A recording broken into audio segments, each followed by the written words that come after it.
మునిగిపోయింది. తీరానికి 240 నాటికల్ మైళ్ళ దూరంలో ఈ ప్రమాదం జరిగినట్లుగా తెలుస్తోంది. ఈ ప్రమాదంలో ఎంవి ఓషియన్ విన్నర్ అనే నౌక చిక్కుకుంది. నౌకలో 1700 టన్నుల ఐరన్ ఓర్ ఉంది. పారాదీప్ నుంచి సింగపూర్ వెళ్తుండగా ఈ ఘటన జరిగినట్లుగా తెలుస్తోంది. ఆగస్టు 20న పారాదీప్ నుంచి ఈ నౌక బయలుదేరింది. శనివారం ఉదయం నౌక కమ్యూనికేషన్ కనెక్షన్స్ తెగిపోయాయి అంటూ కూడా తెలుస్తోంది.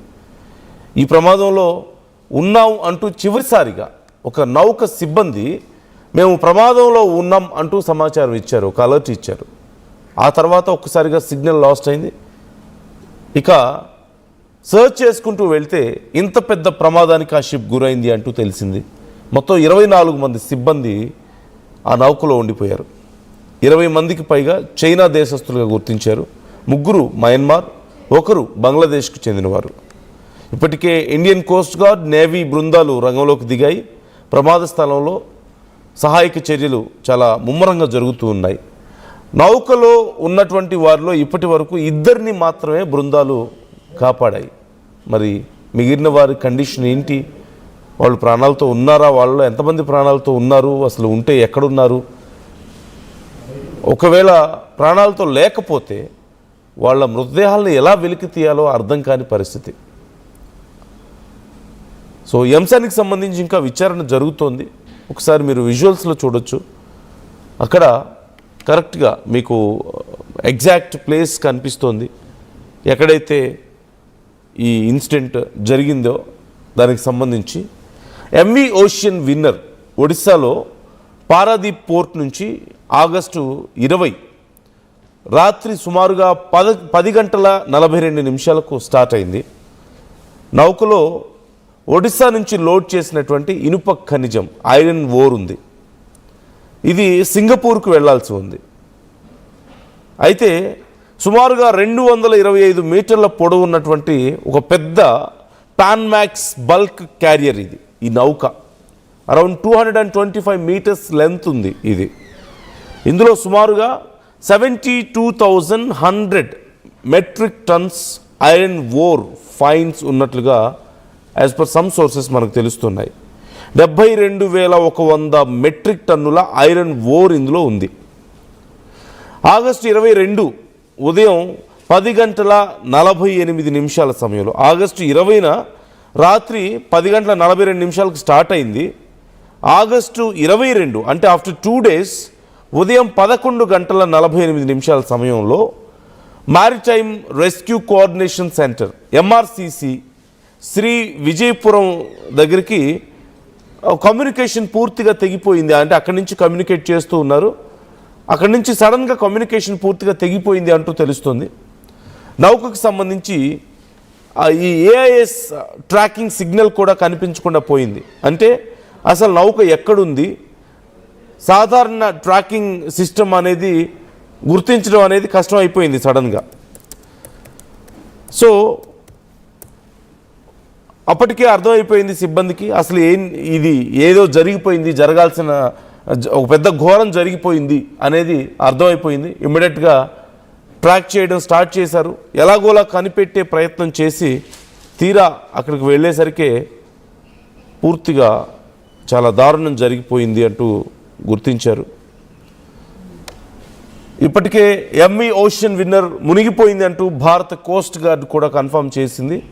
మొత్తం 24 మంది ఉన్నారు. 20 మంది చైనా, అలాగే 3 మయన్మార్, అలాగే 1 వ్యక్తి బంగ్లాదేశ్కు సంబంధించిన వ్యక్తిగా తెలుస్తుంది. మొత్తం 24 మెంబర్స్లో.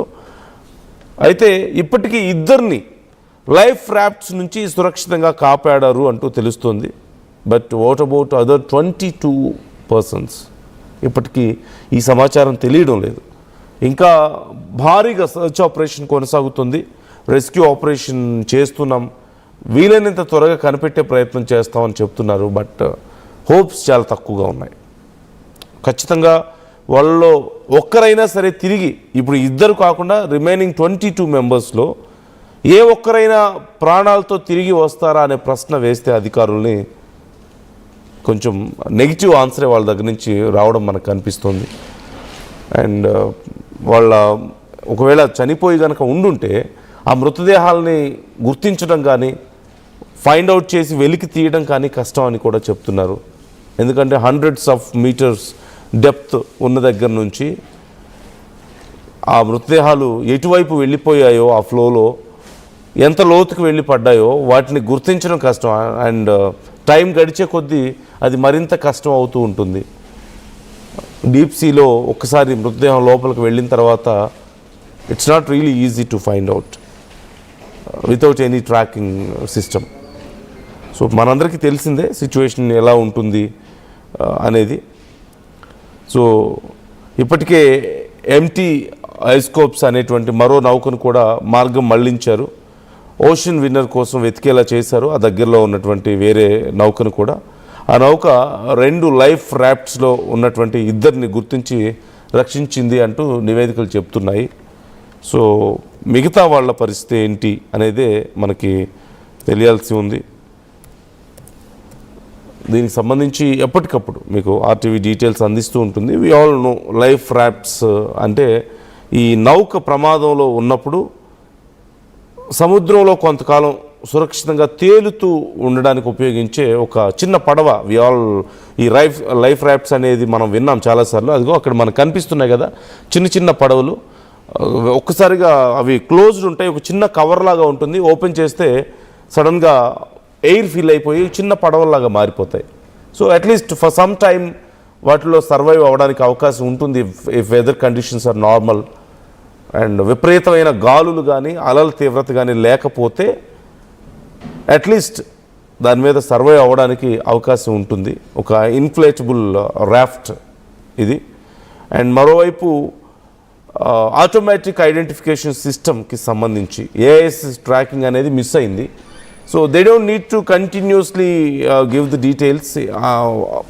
వాళ్ళ మాన్యువల్గా ఇవ్వాల్సిన అవసరం ఉండదు. జనరల్గా ఇలాంటి షిప్స్లో ఏఐఎస్ సిస్టమ్ ఉంటుంది, ఆటోమేటిక్ ఐడెంటిఫికేషన్ సిస్టమ్ అనేది.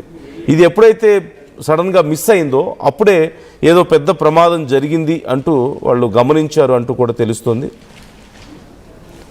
ఇప్పుడు దీనికి సంబంధించి కోస్ట్ గార్డుకు చెందినటువంటి ICGS Varad, ICGS Anmol, ICGS Vijit వంటి నౌకలను సెర్చ్ అండ్ రెస్క్యూ కోసం రంగంలోకి దించారు అంటూ కూడా తెలుస్తుంది.